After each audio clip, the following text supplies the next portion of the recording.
Everyone, I am Suga. Welcome back. तो कैसे हो आप सब? आई होप आप सब अच्छे होंगे। स्वागत है आप सभी का आपके अपने एसपी स्टडी यूट्यूब चैनल पर। तो गाइस, आज हम आपके लिए इस वीडियो में लेकर आए हैं। तो गाइस, आज हम यहाँ पर देखने वाले हैं फिजिक्स के जो भी आपके इम्पोर्टेंट क्वेश्चन हैं उनके बारे में यहाँ पर हम डिस्कस करेंगे। ठीक है, तो फर्स्ट यहाँ पर हम देखेंगे गॉस की प्रमेय के अनुप्रयोग। ओके, इस बार के बोर्ड एग्जाम के लिए वेरी वेरी मोस्ट इम्पोर्टेंट ये आपका क्वेश्चन है, तो अच्छे से इसको आप समझिए। ठीक है, कि गॉस की प्रमेय के अनुप्रयोग क्या है। ओके, तो सबसे पहले जो आपका ये चित्र है इसको समझते हैं, और देखिए साथ ही साथ अगर आपको इसकी हिंदी लिखनी है तो आप इसके साथ ही साथ हिंदी भी लिखते चलिए। ठीक है, तो देखिए हम इसको इस तरह से पढ़ेंगे। देखिए आप लिखोगे कि माना L लंबाई तार है, माना एक L लंबाई का ये तार है जिस पर प्लस Q आवेश दिया है। यानी इस तरह से आपको बनाकर लिखना है ताकि आपको अच्छे से याद रहे। चित्र भी आप बना लो वहाँ जाके बोर्ड एग्जाम में, और अच्छे से इसकी जो आपको थ्योरी लिखनी है वो भी आप अच्छे से लिख पाओ। ठीक है, तो सबसे पहले आप क्या लिखोगे, माना L लंबाई का एक तार है। ठीक है, माना L लंबाई का एक तार है जिस पर प्लस Q आवेश दिया गया है। ये क्या है, प्लस Q आपका आवेश दिया गया है, और इस तार पर आवेश जो है वितरित है यानी फैला हुआ है। ठीक है, जो आपका प्लस Q ये आवेश है ये कैसा है, फैला हुआ है। ठीक है, इस तरह से आप लिखोगे। क्लियर। इसके बाद देखिए, किसी रेखीय आवेश के कारण किसी बिंदु पर वैद्युत क्षेत्र की तीव्रता हमें यहाँ पर निकालनी है। किसी रेखीय आवेश के कारण, किसी रेखीय आवेश के कारण किसी बिंदु पर वैद्युत क्षेत्र की जो तीव्रता है वो हमें यहाँ पर ज्ञात करनी है। तो इतना आपको समझ आ गया। पहले आप लिखोगे माना L लंबाई का एक तार है जिस पर प्लस Q आवेश जो है वो वितरित है। ठीक है, अब इसके बाद यहाँ पर देखिए, ये जो आपका है गोलीय पृष्ठ, ये बेलनाकार आपका गोलीय पृष्ठ है। क्यों है, क्योंकि गॉस का नियम जो हमने पढ़ा था उसमें दिया गया था किसी बंद पृष्ठ से गुजरने वाला वैद्युत फ्लक्स फाई ई उस पृष्ठ द्वारा परिबद्ध यानी घिरा हुआ कुल आवेश का 1/ε0 गुना होता है।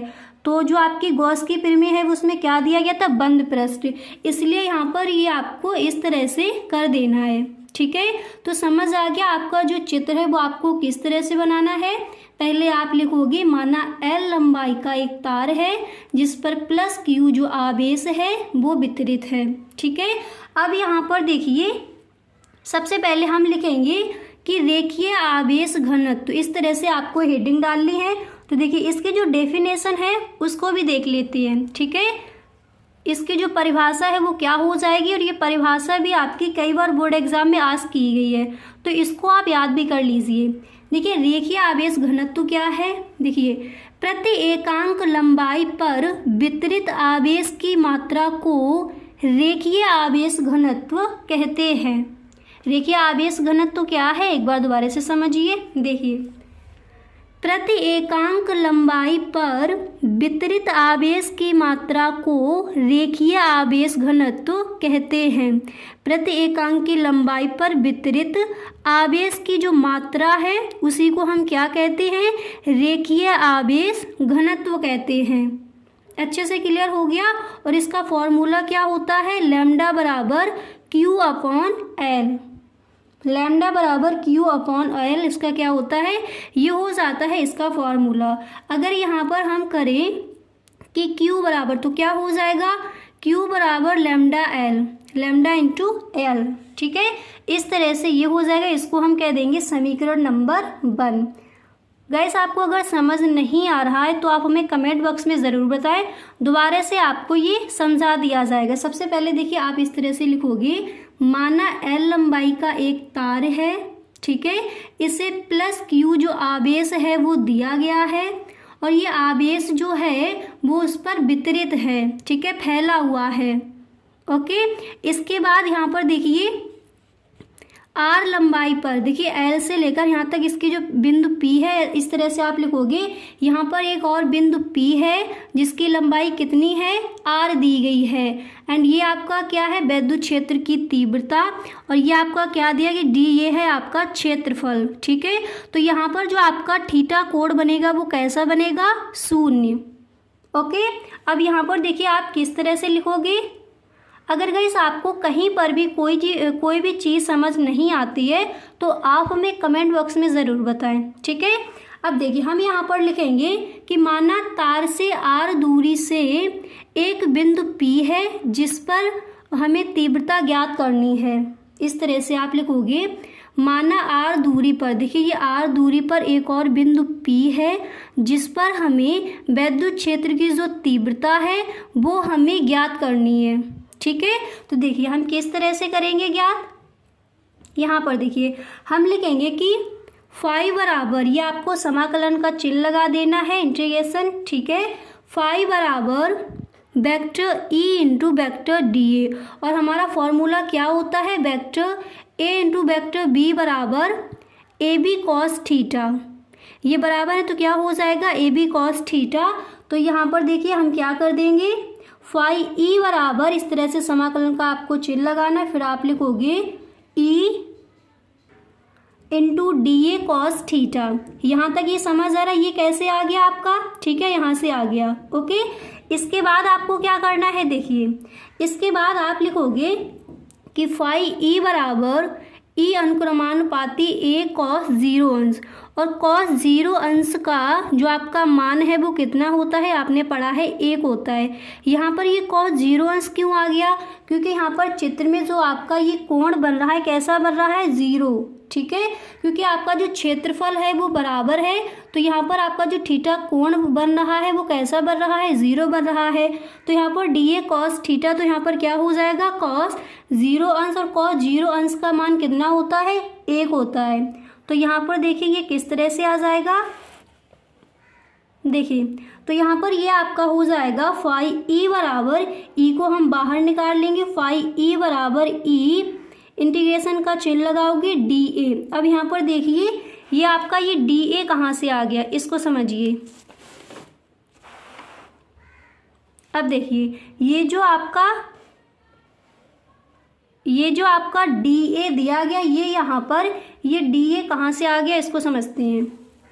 देखिए यहाँ पर आपका दिया गया था फाई ई बराबर, समाकलन का यहाँ पर चिन्ह लगा, ई अनुपाती ए कॉस 0 अंश।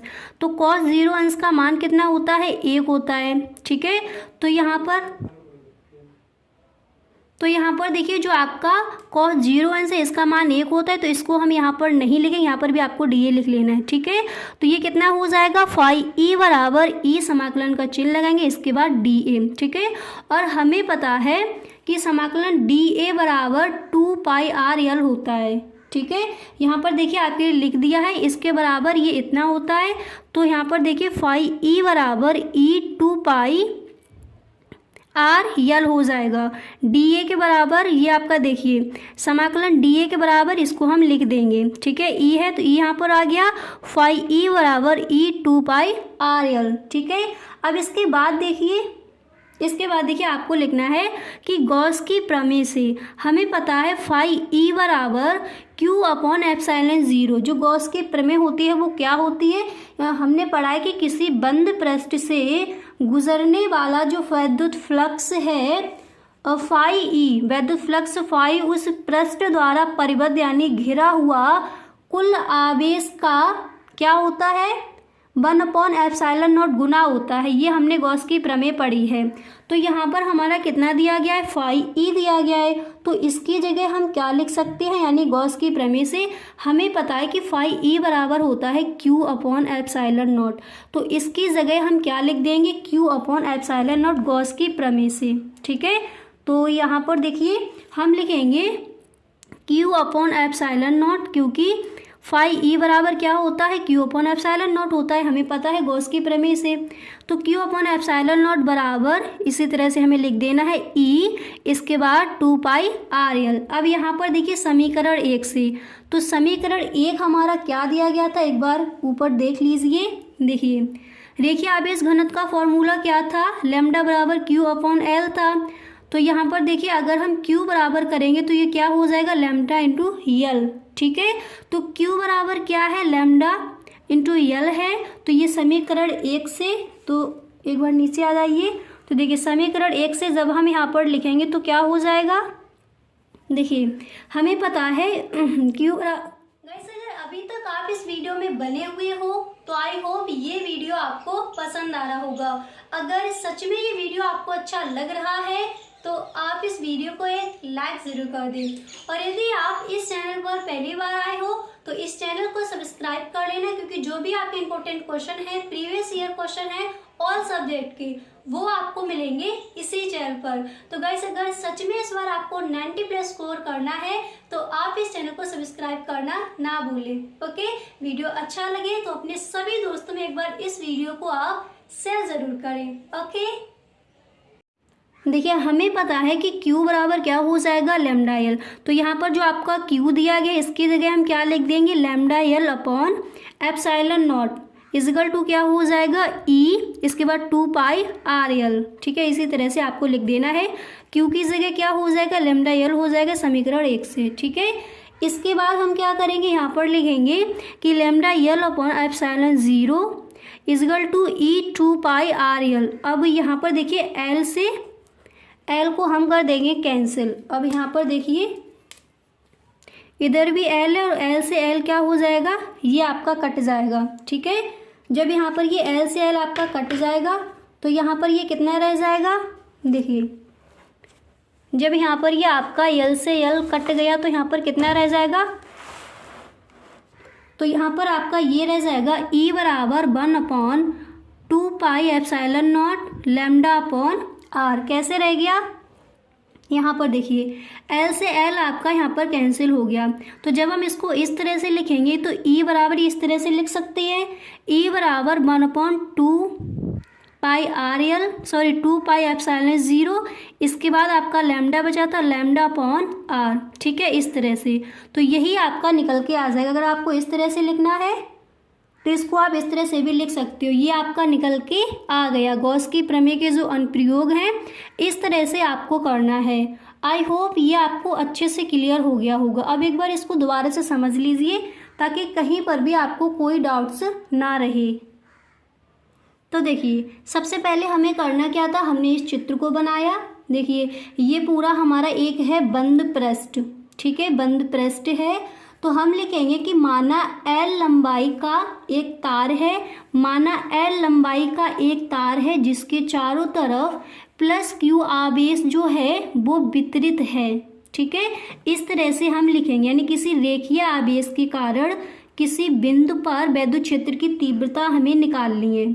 ठीक है, तो पहले हम क्या लिखेंगे, माना L लंबाई का एक तार है, इसे +Q आवेश दिया गया है, इस तार पर आवेश जो है आपका वो वितरित है।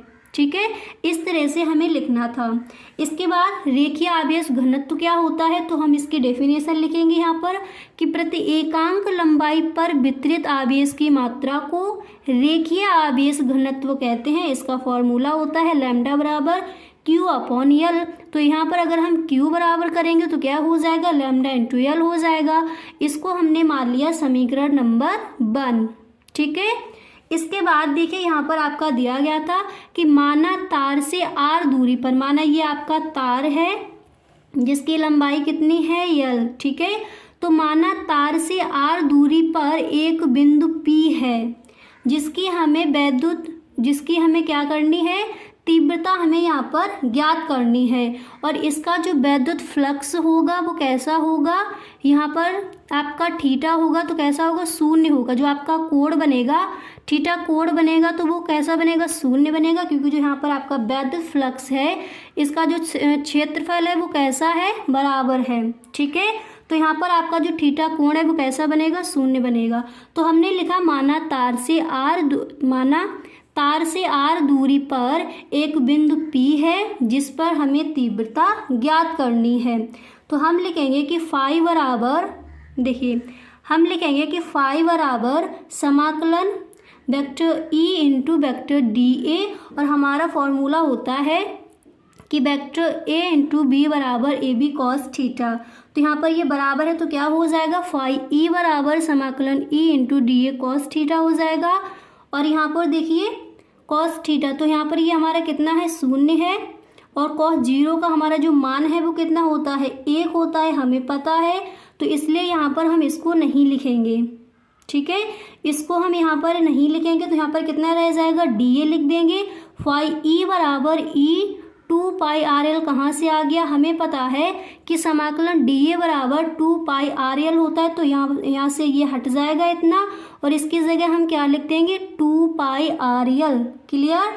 इसके बाद गॉस की प्रमेय से तो हमें पता है कि फाई ई बराबर हमारा क्या होता है, क्यू अपॉन एप्सिलॉन नॉट होता है। हमने पढ़ा है कि किसी बंद पृष्ठ से गुजरने वाला विद्युत फ्लक्स उस पृष्ठ द्वारा परिबद्ध कुल आवेश का 1 एप्सिलॉन नॉट गुना होता है। हम पढ़ चुके हैं, जो हमने गॉस की प्रमेय पढ़ी थी। तो यहाँ पर फाई ई बराबर क्या था, ई 2 पाई आर एल दिया गया था। तो गॉस की प्रमेय से जब इसको हम हल करेंगे तो कितना आ जाएगा, फाई ई की जगह हम लिख देंगे क्यू अपॉन एप्सिलॉन नॉट बराबर ई 2 पाई आर एल। अब यहाँ पर हम लिखेंगे कि समीकरण 1 से, तो हमारा हमें समीकरण जो है, तो समीकरण हमें दिया गया था, जो हमारा फर्स्ट समीकरण था वो था Q बराबर लैम्डा यल, ये था हमारा समीकरण नंबर 1, Q बराबर लैम्डा यल था। तो यहाँ पर देखिए Q की जगह हम क्या कर देंगे, जो हमारा Q दिया गया है इसकी जगह हम क्या कर देंगे, लैम्डा यल एप्सिलॉन नॉट बराबर E, इसके बाद 2 पाई आर एल। ठीक है, अच्छे से यहाँ तक समझ आ गया। इसके बाद देखिए यहाँ पर हमारा हो जाएगा lambda L upon epsilon not बराबर ई 2 पाई आर एल। यल से यल हो जाएगा कैंसिल, बराबर कितना आ जाएगा, ई बराबर 1/2 pi epsilon not lambda upon R. ये हमारा हो जाएगा जो गॉस की प्रमेय है उसके अनुप्रयोग। ठीक है, इस तरह से ये यहाँ पर आ जाएगा। तो आई होप अच्छे से ये आपको क्लियर हो गया होगा। अगर सच में गाइस आपको ये वीडियो पसंद आया है तो आप इस वीडियो को एक लाइक ज़रूर कर दें।